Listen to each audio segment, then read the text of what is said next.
To this News 9 special. Now, a video clip has been going viral of DMK Minister K. Ponmudi making a statement against Sanatana Dharma. Well, the statement was made at the Tamil Nadu Progressive Writers Association's Sanatan Abolition Conclave, which was held on September 2nd at Kamraj Hall in Chennai. Now, this is the same place where you had Udhyanidhi Stalin making that infamous statement where he compared Sanatana Dharma to dengue and malaria, and that the fact it has to be eradicated, as he in fact put it across. Now, the same venue, you had K. Ponmudi also making a statement. Now, what is the statement? He said that the India bloc, the I.N.D.I.A alliance, was in fact formed for fighting the principles of Sanatana Dharma. He said 26 parties within the grouping have all been in agreement when it comes to that aspect, and there was no change in it, and he wanted to tell the people in the hall regarding this. Now, the BJP has put the Congress on the matter, asking whether Sonia Gandhi agreed to what was being said. The Congress's Venugopal had earlier given a statement when it came to the statement of Udhayanidhi, where he said that the Congress believes in respecting all religions. Now, these were the subjects at that particular conclave that was in fact held, and all of them veered on the fact that it was against the Sanatana Dharma's principles. Deadly history of Sanatana Dharma, Sanatana and women, Tamil norms and Sanatana, caste theory and conspiracy, Tamil music and Sanatana, Sanatan imposition, and as well as opposition in the media. So this is the kind of subject that they in fact dealt with. But first, let's in fact deal with what was the kind of the statement that was made by K. Ponmudi at that particular venue. Let's listen to what he had to say. பத்திரிகைகளின் மூலமாக ஊடகங்களின் மூலமாக நம்முடைய இந்த சனாதன எதிர்ப்பு கொள்கையை India என்ற இங்க எல்லாம் நண்பர்களும் சொல்லிவிட்டார்கள். இந்த இந்தியா என்பது ஒரு சனாதன கொள்கைக்கு எதிர்ப்பாக உருவாக்கப்பட்டிருக்கிற கூட்டணி தான் இந்தியா. இதற்குள் கருத்து வேறுபாடுகள் இருக்கலாம், ஆனால் இந்த சனாதனத்தை எதிர்க்க வேண்டும் என்பதிலே யாருக்கும் எந்த வேறுபட்ட கருத்தும் இல்லை. இதில் இருப்பவர்கள் எல்லாம் சமத்துவத்தை உருவாக்க வேண்டும், மத சிறுபான்மை சமுதாயத்தை காப்பாற்ற வேண்டும், ஆண் பெண் சமத்துவத்தை காப்பாற்ற வேண்டும், இந்த சமூக சிந்தனையோடு இந்த இயக்கத்தை உருவாக்க வேண்டும் என்பதுதான் இன்று 26 கட்சிகள் உருவாக்கி இருக்கிற இந்த இந்தியா கூட்டணியினுடைய நோக்கம். அவர்கள் வந்திருக்கிற நீங்கள் எல்லாம் நாம் என்னதான் சமூகத்திலே நாம் எவ்வளவு செஞ்சாலும் அரசியல்ல நாம் வெற்றி பெற்று அங்க உட்கார்ந்தாதான் இதெல்லாம் செய்ய முடியும். Well, as you can see, that was a statement that was made by K. Ponmudi. Let's listen also to what Udhyanidhi Stalin had said, especially on that forum, so that we can actually put them all into context. என்ன பத்தி தான் பேசிட்டு இருக்காங்க. என்ன சனாதனம். சென்னையில நேற்று முன்தினம் ஒரு மாநாடு. அந்த மாநாடு பேரு சனாதன ஒழிப்பு மாநாடு தான். அதுல நான் என்ன பேசினேன்? சனாதனத்தை ஒழிக்க வேண்டும். எப்படி கொசு, மலேரியா, டெங்கு, காலரா, கோவிடை ஒழிச்சமோ அதே மாதிரி சனாதன கோட்பாடுகளை ஒழிக்க வேண்டும் சொன்னேன். அந்த மேடையிலே நான் சொன்னேன், நான் இப்ப பேசிட்டு இருக்கிறேன், இந்த பேச்சு வெளில போனோடனே நிறைய பேரோட வயிற்றுச்சல் இருக்கும் அப்படின்னு சொன்னேன். நான் சொன்னது நடந்துருச்சு. அமித்ஷால ஆரம்பிச்சு நட்டா வரைக்கும் இப்ப உதயநிதி பத்தி தான் பேசிட்டு இருக்காங்க. இந்தியா முழுக்க புகார் கொடுக்கப்பட்டிருக்கு, என்ன கைது செய்யணும்னு. இன்றைக்கு ஒரு சாமியார் என்னுடைய தலைக்கு வேலை வச்சிருக்கிறார். 10 கோடி. உதயநிதி தலையை யார் வெட்டி எடுத்து வர்றாங்களோ அவங்களுக்கு 10 கோடி தொகை. Well, you heard what Udhyanidhi Stalin also had to in fact say. It was a reaction to one of the statements that he had made, and how some of them had in fact gone ahead and said that there was a bounty on his head as well. To discuss more about this and what is exactly happening within the India Alliance and in Tamil Nadu especially, in the studio we have with us Sudha Sadanand, who is also joining us, and we have Suresh Kochatal, who also joins us from Hyderabad, and we were in fact talking about this aspect about how much of religion has been put into politics, but nobody talks about how much of strain is there within the India Alliance. DMK has shot off two statements. I think both have happened on the same day, and probably this clip is becoming viral right now. So, how do you see? There's so much of strain within the India alliance. On one side, India alliance says, especially Congress that's heading it, says that, they respect all religions, but then within that, you have a constituent who's making big statements on this. What is happening within the India alliance? Well, Varghese, I think, I will take credit as the South Indian, because the day Udhyanidhi Stalin opened his mouth, I knew that the BJP will run with this issue until 2024 elections. Also, there is, people are now decoding it as the North-South divide. It's not the entire South. I think it is just the Dravida Munnetra Kazhagam. They actually confuse Sanatana Dharma with what they have been opposing as part of their ideology, which is Brahminical hegemony. I take that.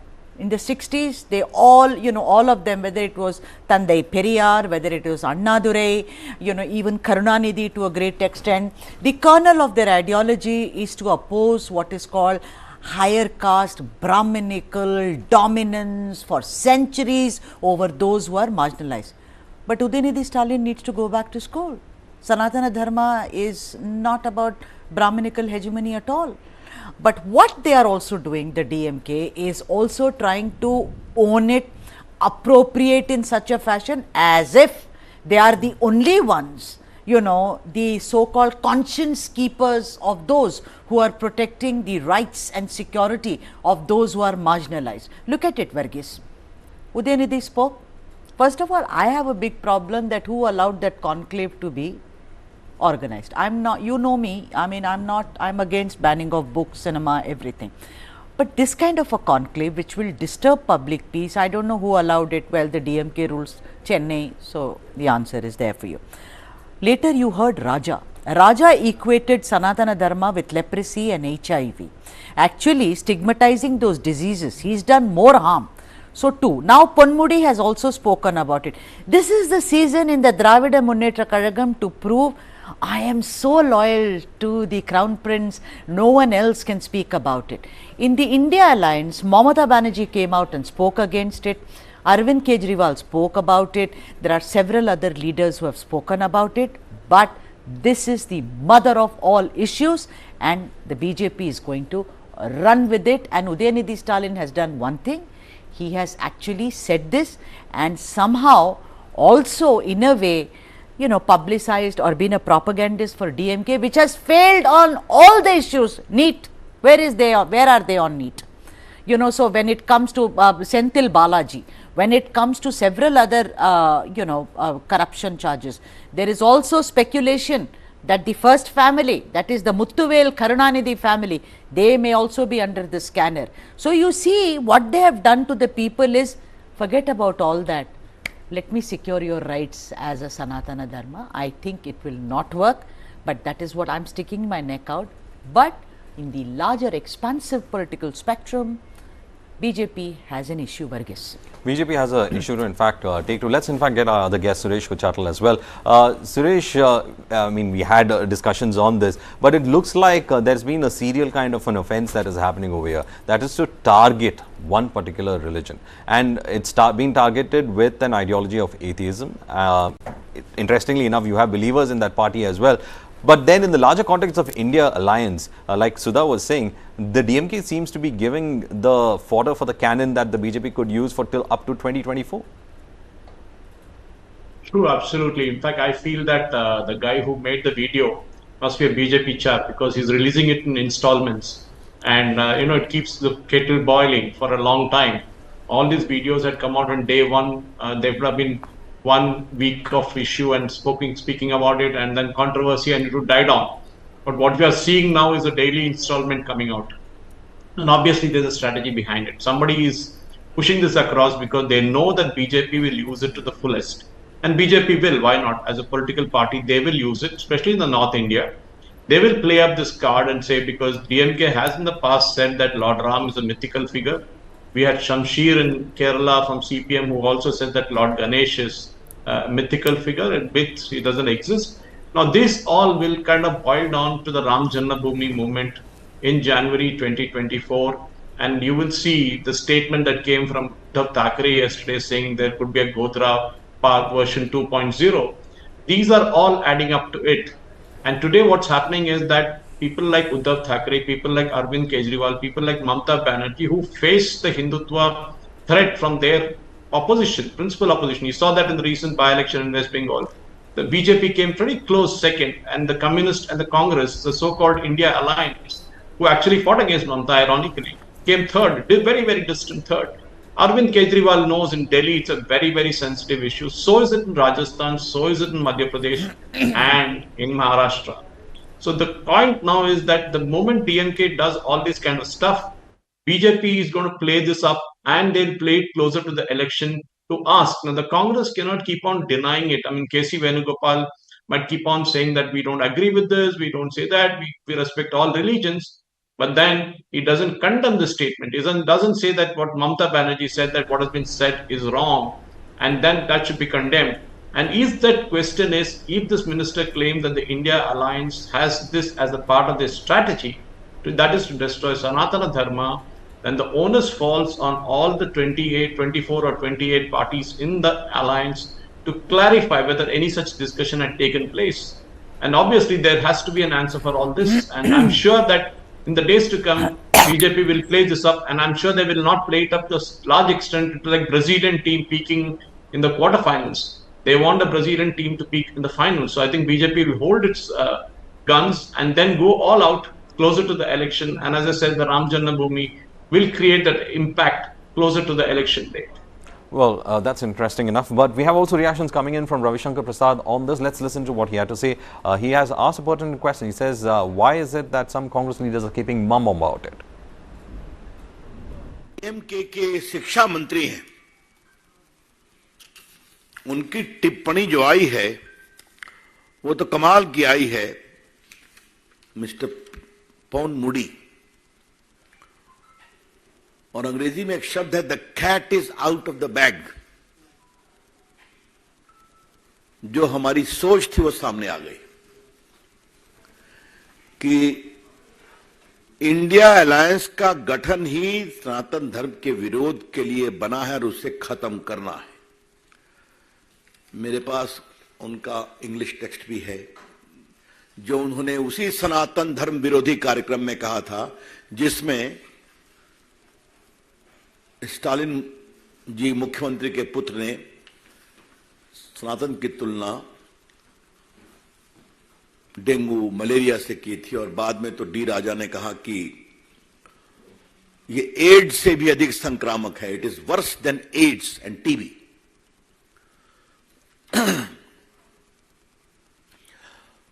आज हम BJP की ओर से कुछ बड़े सवाल रखना चाहते हैं। जो वहां के शिक्षा मंत्री ने कहा है वो एक सच्चाई है, और इनका हिडन एजेंडा है सनातन धर्म का विरोध करके वोट बैंक की पॉलिटिक्स करना। और इस पूरी प्रक्रिया में ये लोग बहुत दिन से लगे हुए हैं। खरगे जी ने भी तो सनातन का विरोध किया था ना, जो उनके सम्मानीय अध्यक्ष हैं। क्या उन्होंने अपने पुत्र के बारे में कोई टिप्पणी किया?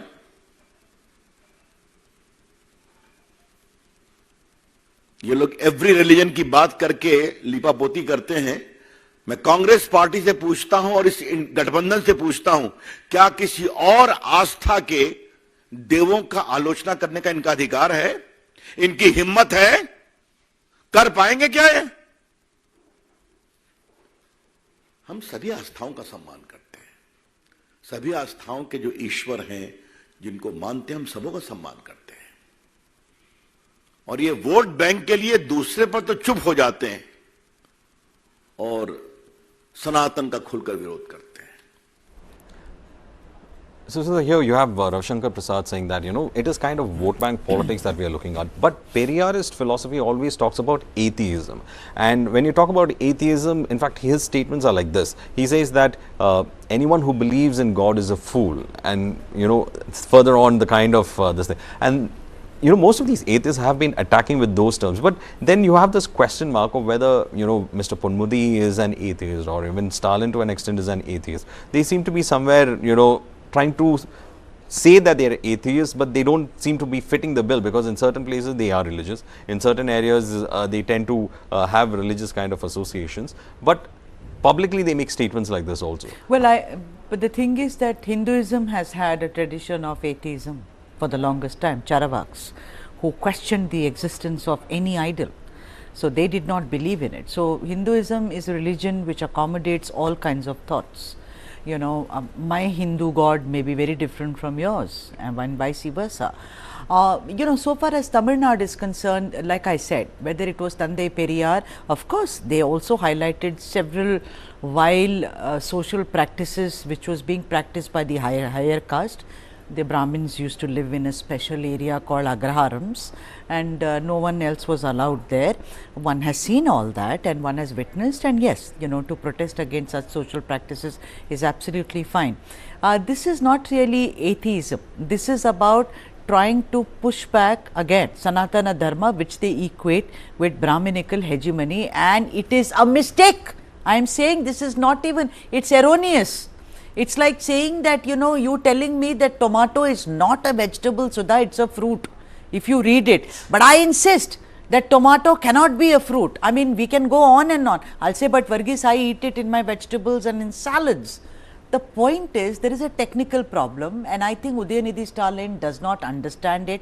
Ponmudi does not. All these Dravidians, and when I say Dravidians, I don't mean the people, Varghese, I mean the Dravida Munnetra Kazhagam. They are going on and on about this for a selfish motive, because they seem to have failed on whatever they had promised. Talking about believing, Durga Stalin, M.K. Stalin's wife, is a believer. She went to Guruvayur recently, she went to Tirupati recently. When you ask Mr. Stalin, he'll say, oh, I don't believe in God, my wife believes in it. But then they can do what they want to. So, what is right for your wife is not right for everyone else. Hypocrisy. That's what they are all about. Hypocrisy, Suresh Kochatal, that is what Sudha is saying, that there are believers in DMK. Most of them have been keeping quiet because of the kind of politics that they've been playing. And she's saying, from her viewpoint, is that at the end of the day, they've not delivered any kind of good that they had promised. And that is why they're trying to change the debate completely on a religio-casteist line. Well, we all know that this all started from the Justice Party days, you know. And when we talk of EVR, we know what we did at those times. He said, you know, burn the Agraharams, kill the Brahmins, smash the idols. We had chapels of garlands being put around Lord Rama and Sita. These are all happening at that time. The problem was that, or the advantage of the DMK or the earlier avatar of DK and the later avatar of I.N.D.I.A was that it was all confined in a bottle called Tamil Nadu. It never came out. Now the genie is out of the bottle. And they don't know what to do with it now, because the genie is out of the bottle, it's gone national. If Udhyanidhi Stalin's statement had remained within Tamil Nadu, nothing much would have happened like earlier. And definitely that is what worrying the India alliance right now, because they know BJP will play its religious card. I mean, it has every right to do. MIM does in the old city of Hyderabad, the city where I live in. They talk about it day in and day out. I mean, BJP will do it. Let's forget the bogey of secularism and all that stuff. It doesn't work in India. That is a problem. So then DMK will actually have to pay for this, because in Tamil Nadu, what's happening is, I think I have a different take. I think Annamalai has changed the level of discourse now. That is what is happening. That's what worrying. Why was Udhayanidhi Stalin brought in suddenly into the ministry? Was the reason because Stalin was not that conversant in taking on. I mean, Annamalai can speak so many languages. Being a former IPS officer, he even speaks Hindi. So that's an advantage that Annamalai has, and the connect that he's established. Not that BJP is going to win 15 seats in the Lok Sabha tomorrow from Tamil Nadu. That's not going to happen. It will take time. But Annamalai is changing the discourse. He's going to the people. He's speaking to them, and BJP never had a leader like that. I don't think BJP ever had a leader, because BJP or Congress always played a second fiddle to DMK or AIDMK, as the case may be.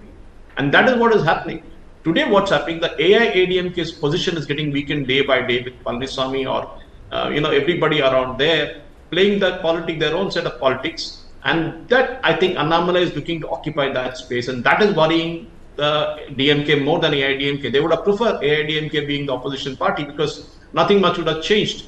But now that Annamalai is trying to occupy that slot, which is what Aam Aadmi Party does, isn't it? Wherever Congress is weak, Aam Aadmi Party goes into the slot, and that's what they did in Delhi, that's what they did in Punjab. They tried doing that in, Goa, but didn't work out. And that's what it's all about. They will go where it is. And that is what Annamalai is doing. He's concentrating on his state.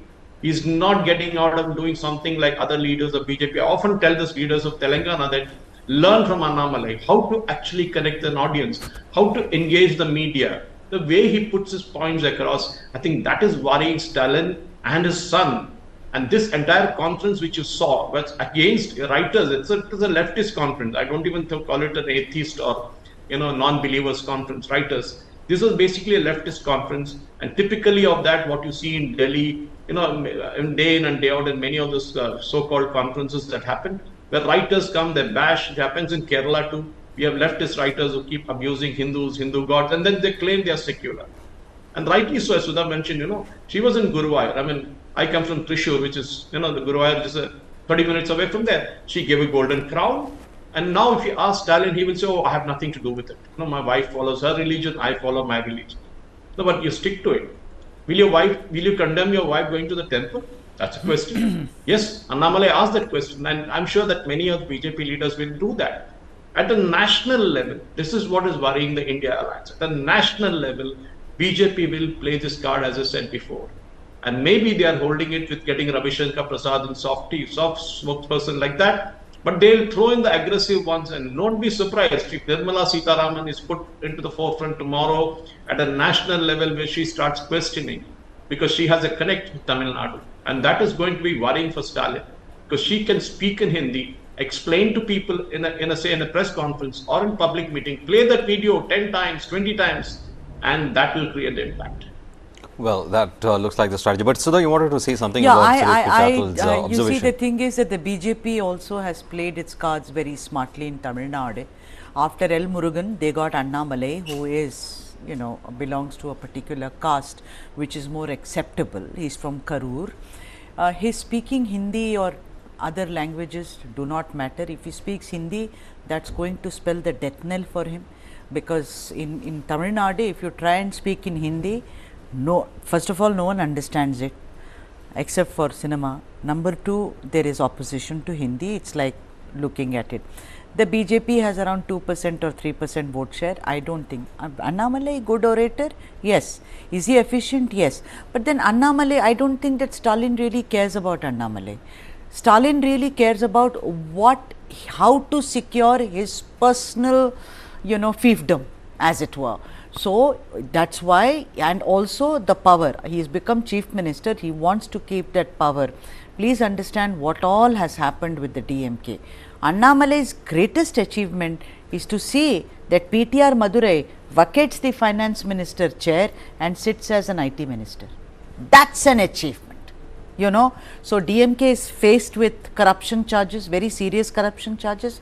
NEET, they have not been able to, they just do all this lip service, Pavam and all that poor things they say, and they walk off.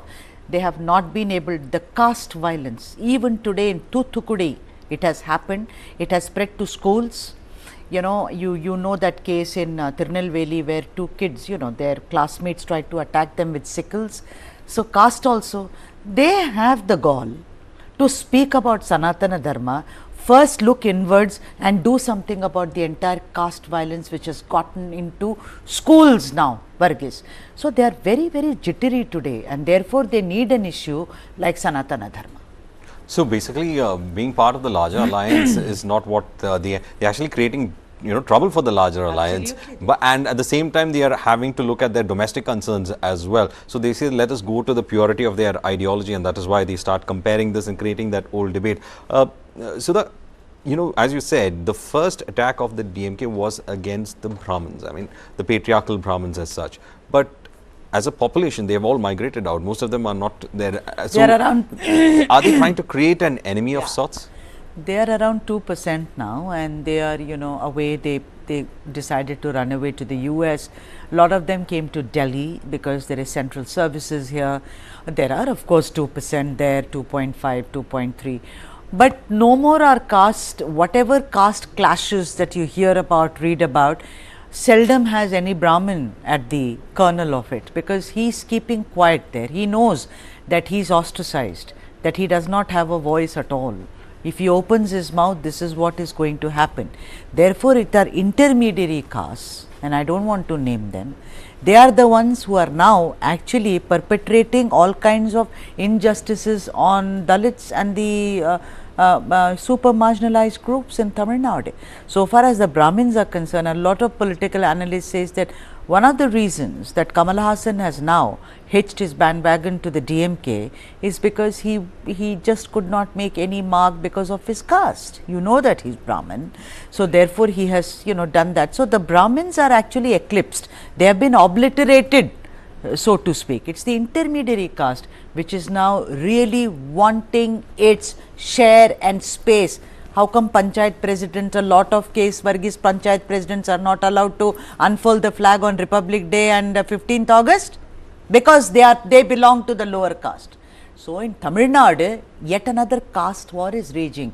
But Muthuvel Karunanidhi Stalin and Udhyanidhi Stalin, they are more worried about what happens in the next elections, rather what will happen during Lok Sabha elections. Will they make it? Look at I.N.D.I.A, they are also a sliver of the Dravidian party. They keep quiet. They know that they have shaken hands with the BJP and they know it will harm them. So that is more kind of astute politics. This is trying kind of shooting oneself in the foot, as it were.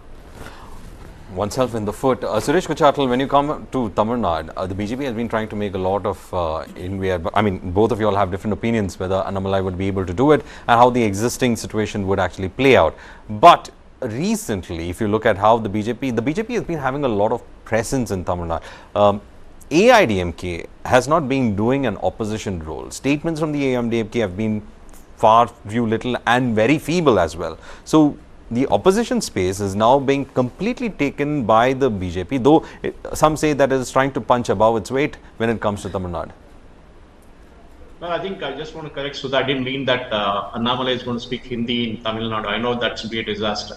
But what I was trying to say, that Annamalai can communicate. So when he goes to Delhi or when he goes to North India, he can just translate what was said to an audience there.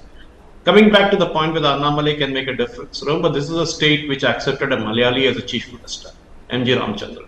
And of course, we had Jayalalitha, who's technically, people say, is from Karnataka. That way, even people argue with me saying Karunanidhi is from Andhra, is not from Tamil Nadu.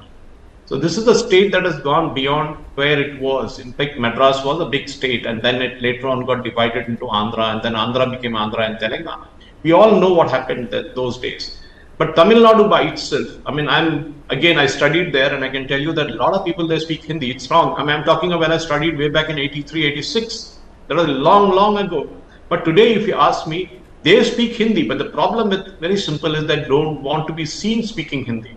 And if you see any Tamilian who's come to Delhi or Mumbai or Hyderabad or for that matter anywhere, they tend to learn the local language very, very fast. I mean, Malayalis have this knack, but I think Tamilians have also picked it up. And I think language as a kind of weapon which was used in the 60s and 70s by the DMK then, trying that Hindi imposition doesn't work anymore. It doesn't. Look at the number of NEET students who qualified from rural schools. That is a good benchmark to show Stalin that his campaign is not working. He should try something new, because that old campaign of his saying that North Indians are going to come and impose Hindi will backfire, because tomorrow BJP will use that as secondary tool up north, saying, look, this party is accusing you of so many things. And what will Rahul Gandhi say? He speaks in Hindi, and then when he comes to south, what will he do? He will speak in English, which is an alien language if you ask me technically again. So what is the question that we're trying to answer? The question we're trying to answer is, will the young generation of Tamil Nadu, I'm talking in terms of in relation to Kerala, where right from school days, the kids are brainwashed into SFIs and KSUs. And that is how they grow up into communist and Congress. That is why BJP never finds a space in Kerala. Tamil Nadu is something similar. The next generation. Please go ahead, because I'll respond to that. Please go ahead. Yeah, the next generation of Tamilians, I mean the young Tamilians, I think they are going to make a major difference. Sudha spoke about the Brahmins moving away. A lot of them moved into Coimbatore. My hometown Thrissur has got a lot of them. Why did they move away from there? They created an impact wherever they went. There may be a minuscule population. True, the Britishers used their skills, their knowledge to kind of run their bureaucracy. But to target Brahmins and then, target Hindus in general as a concept is something that the DMK has honed it over the years. But I don't think it will work in the next generation of Tamilians who are coming up. Well, let's in fact have a debate on that just after these reactions are coming. We have some more reactions that have just come in with regard to the controversy of K. Ponmudi. Let's listen to it first. They have made us Shudras, and they want us to remain as Shudras. This is a Shudra family which is fighting against for their rights, equality. They will not give equality. They don't want to give. What I say is, if Sanatana Dharma is equality, what the state had legislated, Tamil Nadu, that any person belonging to any caste can go and perform pujas in temples if he is properly trained. Let the government of India bring in such a legislation. The BJP, a great party which wants to protect Sanatana Dharma, which treats all people as equals, let them bring such a legislation. When them Kalangar brought a legislation that family property, the women, children will also have a share in the family property, that was followed by the government of India. They brought in such a same legislation. So this also they should follow us. I don't know what he is talking. What is the need of talking about Sanatana Dharma? The governor speaks about Sanatana Dharma. I have got a book on Sanatana Dharma. There is an article in today's Morosali, what is found in that book. Let Annamalai read. And you tell him that I oblige, I accept that. Let him say that I accept that. He also belonged to the backward class. Let him say that he accepts it. That is the problem with these people is they want to blindly attack DMK, Dravidian movement. We are the supporters of, we are supporting, we are working for the interest of the 90% of Hindus in this state. They were not given education. They were not given employment. It is a Dravidian movement which started giving them education and employment. We fought for reservation. Because only with reservation they can come to get some jobs and education. But what the government of India does now, what is the percentage of OBCs in the government employment in various departments as against the 27% which is a must as per rule? Let them say, let them come out with a statement. They are cheating the people of India. Annamalai is also a party to this cheating. Why he wants to defend Sanatana Dharma? गठबंधन है, ये गांठों का बंधन है basically, और ये लगातार कभी कोई तो कभी कोई एक एक करके इनके नेता जो है ना सनातन हिंदुत्व भारतीय संस्कृति पर हमलावर हैं। और ये बात अपने आप में इन्होंने कह दी। हम तो कहते थे कि भाई ये हिंदू के खिलाफ, भारत के खिलाफ, भारतीयता के खिलाफ एक युद्ध का एक तरह से शंखनाद लगता है। और ये जो है ये लोग लगातार हिंदुत्व पर, भारतीय परंपराओं पर, भारतीय धर्म पर और इस पर आघात करते जा रहे हैं। न सिर्फ भारत में बल्कि भारत के बाहर भी लोग कहते तो हैं मैं हिंदू हूँ, मैं सनातनी हूँ, मैं जनेऊधारी हूँ, मैं ब्राह्मण हूँ और मैं शिव भक्त हूँ, लेकिन अपने दादा की मज़ार पर नहीं जाते। तो ऐसे लोग जो है उनकी पोल खुल रही है धीरे धीरे करके और समाज जान रहा है इस बात को। मुझे बहुत संतोष है कि उन्होंने यह स्पष्ट कर दिया है और इसलिए अब भारत की जनता और मतदाता के सामने विकल्प तय हो गए। एक विकल्प है कि भारत की सनातन संस्कृति, उसके जीवन मूल्य, भारत का अपना जीवन प्रवाह, इन सब को लेकर चलने वाली शक्तियाँ। और यह साफ हो गया है कि I.N.D.I.A भारत की सनातनता का, यहाँ की सामूहिकता का, शताब्दियों से बने हुए, सहस्त्राब्दियों से बने हुए संस्कार और परंपराओं का विरोधी है। इनसे युद्ध करना चाहता है, इनसे लड़ना चाहता है। यह चुनौती लोकतंत्र में विश्वास रखने वाले सब लोग और भारत की भारतीयता पे गौरव करने वाले सब लोग ध्यान में रखेंगे। So everyone says that finally, they have come out and they made that statement quite well, that this is what they're going to do. We have Manikam Tagore's tweet. Manikam Tagore, in fact, makes a tweet. Can we have that tweet displayed for a moment just to explain what has happened now? There's a context to this tweet. That is because Ponmudi said that all the 26 parties are in agreement. But this is what Manikam Tagore from the Congress has tweeted. He says that it's DMK's policy statement, not India's colonial. Why you confuse yourself and confuse others is what he's in fact gone ahead and made that statement. But interestingly enough, one thing was there in that particular bite. He went on to say that all the 26 parties are in agreement is what was said, and to that you have Manikam Tagore's reply saying that it was the DMK's policy statement and not India's. So it's going to be quite a difficult task for them to keep stirring away, trying to stir away from the kind of controversy they get dragged in, for the Congress especially. They're going to face elections in Madhya Pradesh, they're going to face elections in Rajasthan, Chhattisgarh, and this doesn't make it easy at all. How much of a damage this could in fact create is the big question that's been asked. And of course, with the BJP asking why is Sonia Gandhi quiet on this is another aspect of it. So that you've seen how Congress has been trying to appropriate itself when it came to this big issue, the fact that Congress is not Hindu enough. You had Priyanka Gandhi going to temples, you have Rahul Gandhi running from temple to temple, and of course the big question they've been asked, Udhyanidhi Brahmin, and what he belongs to, what is the specific caste that he belongs to. Of course they've been doing that temple hopping, but when they have an ally like this making all these statements, a big issue coming to light over here, because this wouldn't in fact stop them or from going with soft Hindutva, but it is a big question mark asked on their soft Hindutva. Well, in that alliance you have Mr. D. Raja, CPI, the Congress has lived very happily with left parties in the past, the Manmohan Singh UPA 1, 2. The point is not about, whether you believe or not. The thing is that what the DMK has done it has taken everyone, and Sanatana Dharma, the way it is understood in the north, again it's understood by the Dravida Munnetra Kazhagam in a very different context, like I said.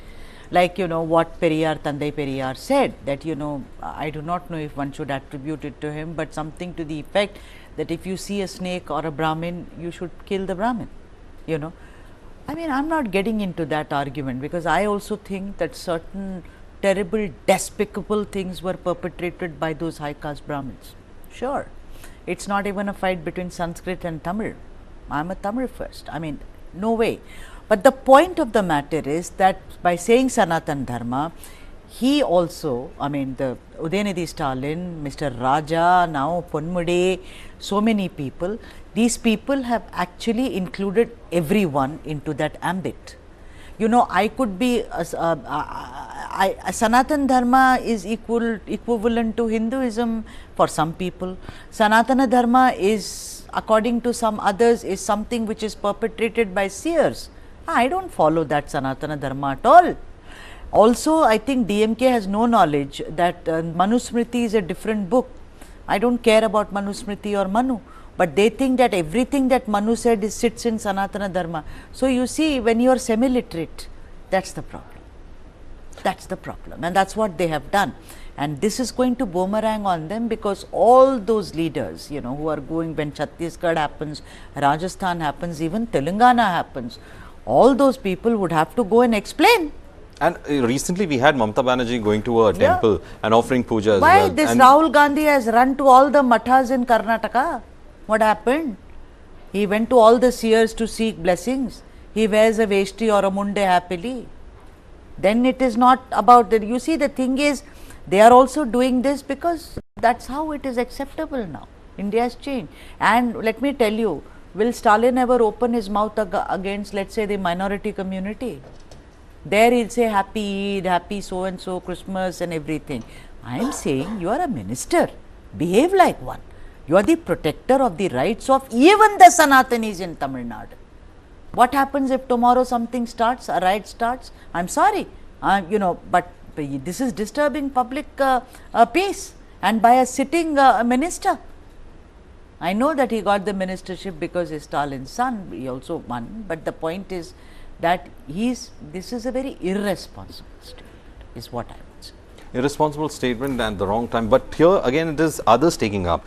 You have Udhyanidhi Stalin, and then you had K. Ponmudi, and then you have A. Raja, who is a serial person who's made a different kind of a statement. A. Raja's statements have also come in. So it looks like the DMK is set for the fight for 2024, but DMK seems to be looking only for itself and it's not looking at the entire India alliance.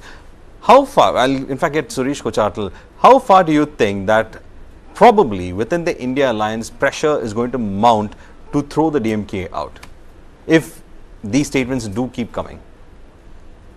See, the question is Congress needs DMK more than India alliance needs DMK, because they've always been hanging on to the coattails of the DMK, and that's same with the BJP also. I had mentioned this before. The question is the pressure that is not going to come, because these statements are not going to go away. Once you've said it, somebody has captured on video, and as I said, why were not all these statements released on day one? We have the statement being released in installments. So obviously there's something more that will come up tomorrow, and then we will have one more discussion, and something that will come up next week, again we'll have a discussion. So there is something that happened, and I'm sure that now dig out the old statements. They go back to the old statements where, Ram and Sita idols with chappals were put around them. That will provoke a huge furor in the North India. That's something that you should smash the Hindu idols. That if BJP uses it to its advantage, I mean, then you all hell will break loose. And this is what the DMK is thinking. They are thinking about their own backyard. But remember, in Tamil Nadu, as Sudha was mentioning earlier, we have the maximum number of caste disturbances. You see a wedding between a low caste girl and a high caste boy, or other way around, it will end up in a murder. That's what it is. The two-tumbler system still exists in Tamil Nadu. How many SC/ST members, how many OBC members does Stalin have in his cabinet? I just saw one of his DMK ministers talk about it. Yes. First, follow what you're talking in your cabinet. Appoint the same percentage of people which you're talking about. You're not doing that in your cabinet, but you want Modi to do it. You want Modi to bring in a central law. There's no need for a central law. Every state can promulgate its own laws. There are Dalits today who are becoming priests everywhere. It is not just kind of a hierarchical thing anymore. It is not just a reserved system for Brahmins anymore. It doesn't work that way. In Kerala today, for example, the Elayadu, we call it, who perform the post-death ceremonies, many are women. We don't have men priests anymore. There's a huge shortage there of priests. You go to the Brahmasam Madam in Thrissur, you don't get boys there to come and do the priesthood because they don't see it as a remunerative practice anymore. That is the problem. Stop blaming the Brahmins for all your issues. Yes, there was something that happened in the past. That doesn't mean that you make the present generation suffer for it. The Brahmins are pretty happy where they are, even though they are minuscule. They're still making their marks. But you can't tomorrow go and say, oh, tomorrow we will do the same thing in the US. We will stop doing this. Try this in North India, DMK ministers, and I'm sure Congress will have a lot of explaining to do if they try this trick up north.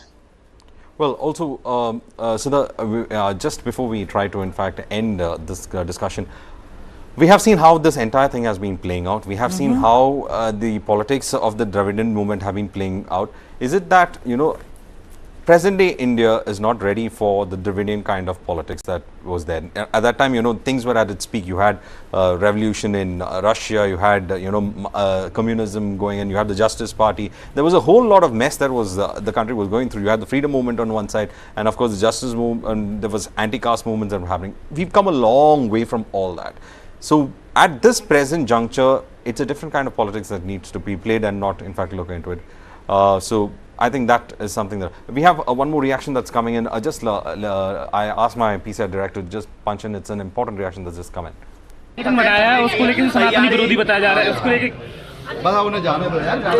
चलो वो तो विपक्ष तो सनातन विरोधी ही है. जिस तरह का स्टेटमेंट उन्होंने किया है वो सनातन हिंदू धर्म के विरोध में है.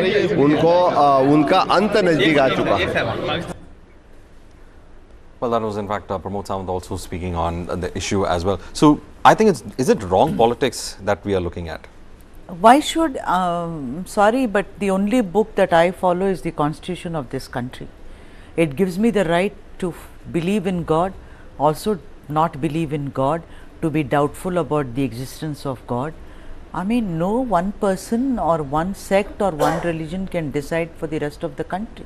You are a believer, good for you. I'm not a believer, good for me.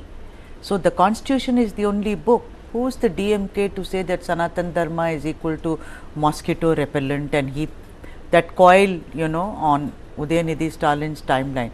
People are, I mean, they have been criticizing me when I do the show at 5 o'clock called the South Indian, saying that she's this, that and the other. But I stick to, if we believe in a secular republic that we are, then I think you have no right to actually pull down other people for their religious beliefs as much as you have the right to defend what you believe in. Well, also interestingly enough, one more factor in this, Suresh Kochatal, is that we are talking about the ED cases. You know, a whole lot of DMK leaders have come under the ED net, and that is one of the worrying factors for Stalin himself. Do you think the ED cases also has got something where this attention diversion is what they are trying to look at? Yes, ED is one factor, but remember, there are 3 judgments which have been kind of dismissed by the Madras High Court. These were the judges in the lower court who gave a clean chit to former DMK ministers, now with DMK in corruption cases. That is a bigger threat for the DMK than the ED, because the ED, of course, is pursuing those cases. But in this disproportionate asset cases, the ED has filed a strong charge sheet, but the judges colluded with the accused. Now, this is not my words. These are the words of the Madras High Court. And they said the entire justice system in Tamil Nadu at the lower level has collapsed. And that seems to be the major threat for DMK today. They'll be extremely worried if these ministers will be sitting in the jail during the elections, because for the measure of optics, that will actually show a Manish Sisodia sitting in jail. Show, I mean, Arvind Kejriwal in bad light, whatever said and done. Kejriwal doesn't even speak about Manish Sisodia anymore. So that is the problem. So same thing is going to happen in Tamil Nadu. There are more of corruption cases. We know that. This kind of cloak which they are trying to hide behind, of talking of social justice and all other stuff, let them walk the talk. Let them reduce the 2-tumbler system in Tamil Nadu to 0. Right. Let them ensure that low caste people can marry high caste. Then you have got an egalitarian society, or whatever you want to speak of. Right. So I think when we come to the conclusion of this, we see that, you know, this politics is going to go on, but at the same time, does the Dravidian politics right now have the kind of astuteness to see what is happening in the larger context of Indian politics and still making religion as a center of it and being anti-religious on it on one side? Does it actually pay the dividends that it is in fact looking for? Well, with that, it's a wrap on this edition of our special bulletin. Keep tuned to News 9. There are several aspects of news that we are looking at. We look at news beyond the news in News 9. So stay tuned with us.